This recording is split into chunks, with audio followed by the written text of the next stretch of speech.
Assalamualaikum warahmatullahi wabarakatuh.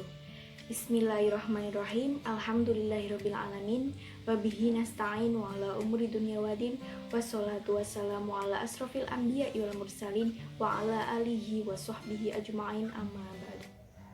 Pertama-tama marilah kita panjatkan puji syukur kehadirat Allah Subhanahu wa taala yang telah melimpahkan rahmat dan karunia-Nya kepada kita semua. Dan tak lupa juga sholawat serta salam kita curahkan kepada baginda agung Muhammad SAW yang kita nanti-nantikan syafaatnya di yaumil kiamah. Kepada yang terhormat Bapak Dr. Nasiruddin MPD selaku dosen pengampu mata kuliah Filsafat Pendidikan.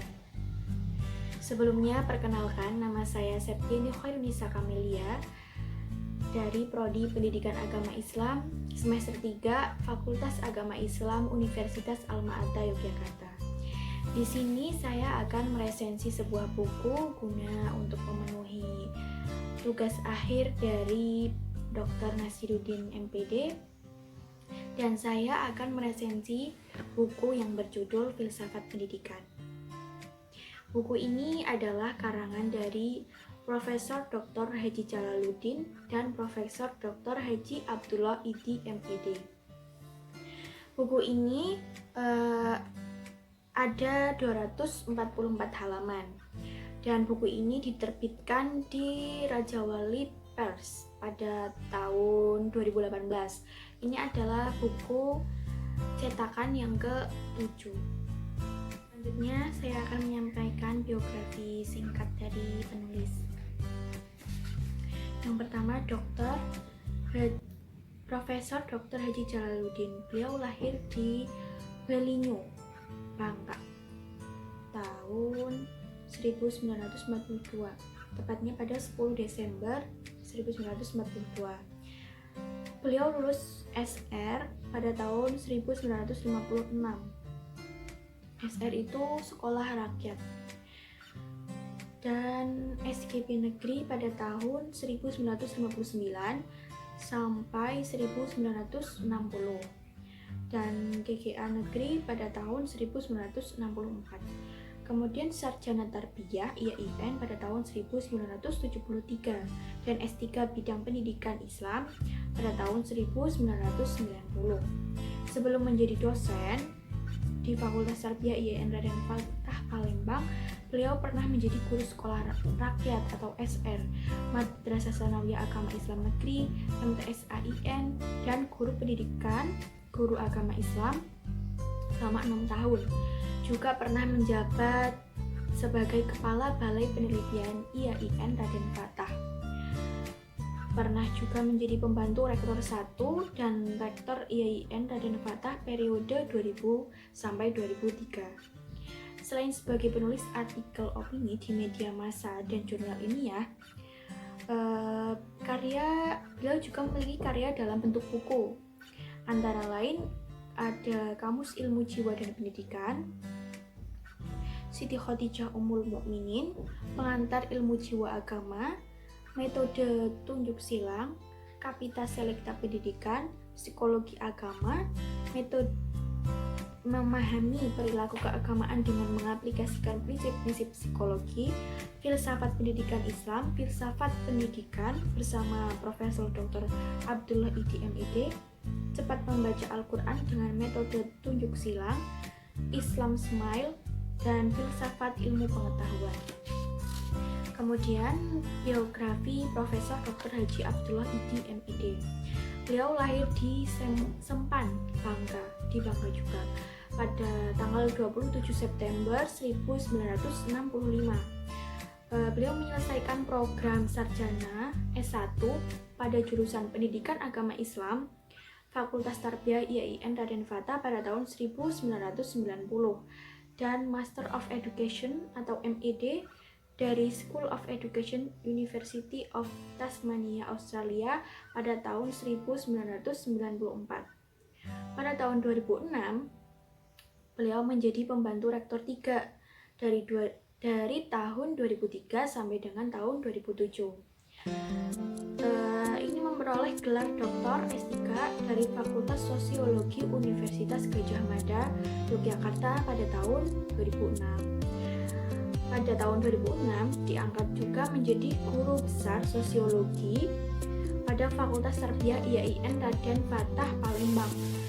Kemudian pada tahun 2008 sampai 2011 menjadi Direktur Program Magister Administrasi Publik atau MAP di Sipol Chandra di Muka Palembang.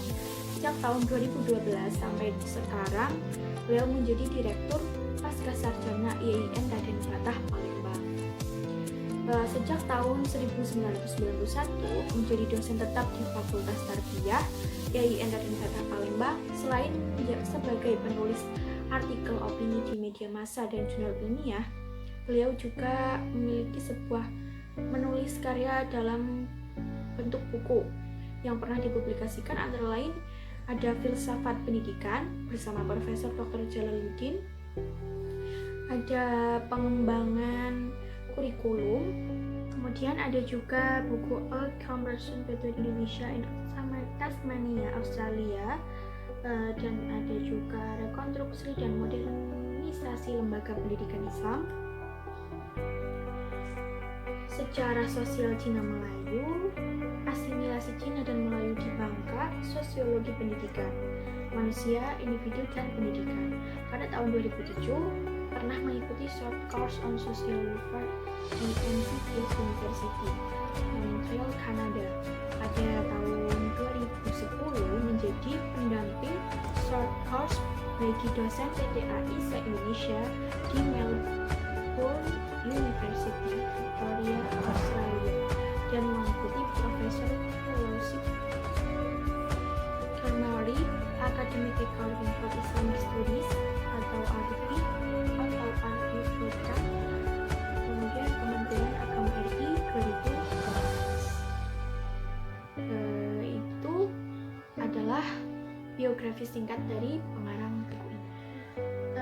Pokok bahasan dalam buku ini difokuskan pada 7 masalah pokok yang berkaitan dengan pemikiran filsafat pendidikan, yaitu yang pertama, pengertian dan ruang lingkup bahasan filsafat pendidikan, yang kedua, latar belakang munculnya filsafat pendidikan, yang ketiga, beberapa aliran filsafat pendidikan modern ditinjau dari ontologi, epistemologi, dan aksiologi.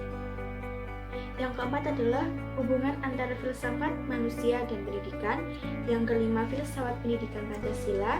Yang keenam, hubungan filsafat pendidikan dan peningkatan sumber daya manusia. Dan yang terakhir, pendidikan nasional dan pembinaan karakter. Filsafat. Kata filsafat berasal dari bahasa Yunani. Kata ini berasal dari kata filosofia yang berarti cinta pengetahuan.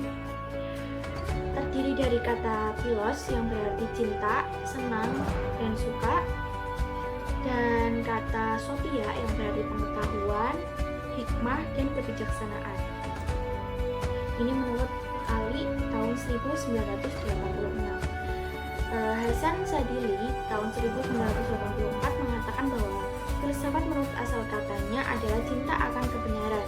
Dengan demikian dapat ditarik pengertian bahwa filsafat adalah cinta pada ilmu pengetahuan atau kebenaran, suka kepada hikmah dan kebijaksanaan. Jadi orang yang berfilsafat adalah orang yang mencintai kebenaran, berilmu pengetahuan, ahli hikmah dan bijaksana. Filsafat pendidikan. Filsafat pendidikan adalah menurut Al-Syaibani tahun 1979, filsafat pendidikan adalah aktivitas pikiran yang teratur yang menjadikan filsafat sebagai jalan untuk mengatur, menyelaraskan, dan memadukan proses pendidikan. Artinya, filsafat pendidikan dapat menjelaskan nilai-nilai dan maklumat-maklumat yang diupayakan untuk pengalaman kemanusiaan merupakan faktor integral. Menurut John Dewey, filsafat pendidikan merupakan suatu pembentukan kemampuan dasar yang fundamental, baik yang menyangkut daya pikir atau intelektual, maupun daya perasaan atau emosional, menuju tabiat manusia. Menurut Imam Barnadib tahun 1993, filsafat pendidikan merupakan ilmu yang pada hakikatnya merupakan jawaban dari pertanyaan-pertanyaan dalam bidang pendidikan.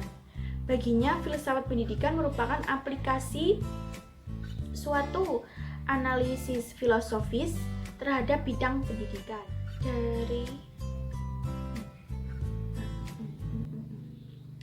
Dapat dikatakan bahwa ruang lingkup filsafat adalah semua lapangan pemikiran manusia yang komprehensif, segala sesuatu yang mungkin ada dan benar-benar ada atau nyata, baik material konkret maupun non-material atau abstrak. Jadi objek filsafat itu tidak terbatas. Ini menurut pendapat Muhammad Nursyam tahun 1988. Secara makro, apa yang menjadi objek pemikiran filsafat yaitu permasalahan kehidupan manusia, alam semesta, dan alam sekitarnya. Juga merupakan objek pemikiran filsafat pendidikan. Namun, secara mikro, ruang lingkup filsafat pendidikan meliputi yang pertama, merumuskan secara tegas sifat hakikat pendidikan atau the nature of education. Yang kedua, merumuskan sifat hakikat manusia sebagai subjek dan objek pendidikan atau the nature of man. Yang ketiga, merumuskan secara tegas hubungan antara filsafat pendidikan, agama, dan kebudayaan. Yang keempat, merumuskan hubungan antara filsafat pendidikan, dan teori pendidikan. Yang kelima, merumuskan hubungan antara filsafat negara atau ideologi, filsafat pendidikan, dan politik pendidikan atau sistem pendidikan. Yang keenam, merumuskan sistem nilai, norma, atau isi moral pendidikan yang merupakan tujuan pendidikan. Selanjutnya, menurut Will Durant, Handani Ali tahun 1986, ruang lingkup studi filsafat itu ada 5, yaitu logika, estetika, politik, etika, dan metafisika. Yang pertama, logika. Studi mengenai metode-metode ideal mengenai berpikir dan meneliti dalam melakukan observasi, introspeksi, dedukasi, dan induksi, hipotesis, dan analisis eksperimental, dan lain-lain, yang merupakan bentuk-bentuk aktivitas manusia melalui upaya logika agar bisa dipahami. Yang kedua, ada estetika. Ini studi tentang bentuk dan keindahan atau kecantikan yang sesungguhnya dan merupakan filsafat mengenai kesenian. Yang ketiga, etika. Studi mengenai tingkah laku yang terpuji yang dianggap sebagai ilmu pengetahuan yang nilainya tinggi. Menurut Socrates, bahwa etika sebagai pengetahuan tentang baik, buruk, jahat, dan mengenai kebijaksanaan hidup. Yang keempat, politik. Suatu studi tentang organisasi sosial yang utama dan bukan sebagaimana yang diperkirakan orang, tetapi juga sebagai seni dan pengetahuan mengenai organisasi sosial seperti monarki, aristokrasi, demokrasi, sosialisme, marxisme, feminisme, dan lain-lain sebagai ekspresi aktual filsafat politik. Yang terakhir, metafisika. Suatu studi mengenai realitas tertinggi dari hakikat semua benda atau ultimate reality of all things, nyata dari benda dan dari akal pikiran manusia, ilmu jiwa filsafat, serta suatu studi pengetahuan serta suatu studi mengenai hubungan kokoh antara pikiran seseorang dengan benda dalam proses pengamatan dan pengetahuan atau epistemologi. Bagaimana filsafat umum? Filsafat pendidikan juga memiliki beberapa sumber.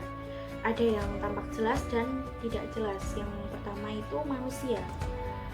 Menurut kebanyakan mengalami kesulitan-kesulitan dalam proses pendewasaan atau kematangan. Hal ini tentunya memiliki dampak yang signifikan bagi keyakinan manusia sebagai individu. Orang tua guru, teman, saudara kandung, anggota-anggota keluarga, tetangga, dan orang lain dalam masyarakat akan mempengaruhi pemikiran dan tingkah laku individu. Macam-macam hubungan dan pengalaman seseorang bersama kelompok di atas membantu proses penciptaan sikap dan sistem keyakinannya. Yang kedua itu ada sekolah. Pengalaman seseorang, jenis sekolah dan guru-guru di dalamnya merupakan sumber-sumber pokok dari filsafat pendidikan. Banyak orang yang telah memutuskan untuk berprofesi guru karena mereka menyenangi sekolah atau mungkin karena dipengaruhi seseorang selama belajar di sekolah. Ada juga yang memilih mengejar karir karena mereka yakin akan dapat menciptakan kondisi sekolah yang lebih baik bagi anak didik dan generasi muda. Sekolah telah mempengaruhi dan terus akan mempengaruhi filsafat pendidikan seseorang. Yang ketiga ada lingkungan. Lingkungan sosial, budaya tempat seseorang tinggal dan dibesarkan adalah sumber yang lain dari filsafat pendidikan. Jika seseorang dibesarkan dalam masyarakat yang menempatkan suatu nilai pendidikan yang tinggi, hal ini akan mempengaruhi filsafat pendidikan seseorang. Sumber-sumber yang disebutkan tadi merupakan sumber-sumber primer dari filsafat hidup dan filsafat pendidikan yang dialami seseorang. Sumber-sumber ini akan terus memiliki dampak karena seseorang individu terus tumbuh dan berkembang. Selanjutnya, hubungan filsafat dengan filsafat pendidikan. Filsafat yang dijadikan pandangan hidup oleh suatu masyarakat atau bangsa merupakan asas dan pedoman yang melandasi semua aspek kehidupan dan kehidupan bangsa, termasuk aspek pendidikan. Filsafat pendidikan yang dikembangkan harus berdasarkan filsafat yang dianut oleh suatu bangsa. Sedangkan pendidikan merupakan suatu cara atau mekanisme dalam menanamkan dan mewariskan nilai-nilai filsafat itu sendiri. Pendidikan sebagai suatu lembaga yang berfungsi menanamkan dan mewariskan sistem-sistem norma tingkah laku yang didasarkan pada dasar-dasar filsafat yang dijunjung oleh lembaga pendidikan dan pendidik dalam suatu masyarakat. Hubungan antara filsafat dan filsafat pendidikan menjadi sangat penting sekali, sebab menjadi dasar, arah, dan pedoman suatu sistem pendidikan. Filsafat pendidikan adalah aktivitas pemikiran teratur yang menjadikan filsafat sebagai medianya untuk menyusun proses pendidikan, menyelaraskan, mengharmoniskan, dan menerangkan nilai-nilai dan tujuan yang ingin dicapai. Jadi terdapat kesatuan yang utuh antara filsafat pendidikan, dan pengalaman manusia. Filsafat menetapkan ide-ide dan idealisme, dan pendidikan merupakan usaha dalam merealisasikan ide-ide tersebut menjadi kenyataan, tindakan, tingkah laku, bahkan membina kepribadian manusia. Dari diperoleh hubungan fungsional antara filsafat dan teori pendidikan sebagai berikut. Yang pertama, filsafat dalam arti filosofis merupakan suatu cara pendekatan yang dipakai dalam memecahkan problematika pendidikan dan menyusun teori-teori pendidikan oleh para ahli. Yang kedua, filsafat berfungsi sebagai arah bagi teori pendidikan yang telah ada menurut aliran filsafat tertentu yang memiliki relevansi dengan kehidupan yang nyata. Yang ketiga, filsafat dalam hal ini filsafat pendidikan mempunyai fungsi untuk memberikan petunjuk dan arah dalam pengembangan teori-teori pendidikan menjadi ilmu pendidikan. Menurut Ali Syaifullah, antara filsafat pendidikan, dan teori pendidikan terdapat hubungan yang sangat suplementer. Filsafat pendidikan sebagai suatu lapangan studi mengarahkan pusat perhatian dan memusatkan kegiatannya pada dua fungsi. Tugas normatif ilmiah, yaitu yang pertama, kegiatan merumuskan dasar-dasar, tujuan-tujuan pendidikan, konsep tentang hakikat manusia, serta konsepsi hakikat dan segi pendidikan. Yang kedua, kegiatan merumuskan sistem atau teori pendidikan yang meliputi politik pendidikan, kepemimpinan pendidikan, metodologi pendidikan, dan jaringan, termasuk pola-pola akulturasi dan peranan pendidikan dalam pengembangan masyarakat.